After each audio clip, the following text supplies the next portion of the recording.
యెషయా గ్రంథం 20వ అధ్యాయము 1వ వచనం. అష్షూరు రాజైన సర్గోను తర్తానును పంపగా అతడు అష్డోదునకు వచ్చిన సంవత్సరమున అష్డోదీయులతో యుద్ధము చేసి వారిని పట్టుకొనెను. 2వ వచనం.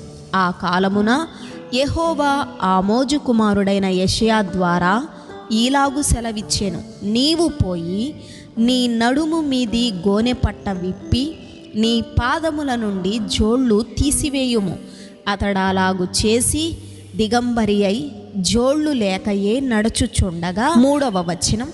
యెహోవా నా సేవకుడైన యెషయా ఐగుప్తును గూర్చియు కూషును గూర్చియు సూచనగాను సాదృశ్యముగాను 3 సంవత్సరములు దిగంబరి అయి జోడు లేకయే నడుచుచున్న ప్రకారము 4వ వచనం. అష్షూరు రాజు చెరపట్టబడిన ఐగుప్తీయులను, తమ దేశము నుండి కొనిపోబడిన కూషీయులను, పిన్నలను, పెద్దలను, దిగంబరులను గాను చెప్పులు లేని వారిని గాను పట్టుకొని పోవును. ఐగుప్తీయులకు అవమానమగునట్లు పిరుదుల మీది వస్త్రమును ఆయన తీసివేసి వారిని కొనిపోవును. 5వ వచనం. వారు తాము నమ్ముకొనిన కూషీయులను గూర్చియు తాము అతిశయ కారణముగా ఎంచుకొనిన ఐగుప్తీయులను గూర్చియు విస్మయముంది సిగ్గుపడుదురు. 6వ వచనం.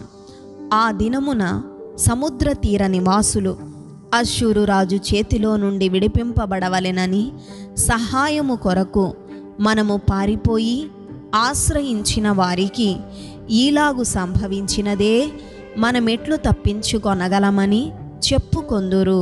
ఆమేన్.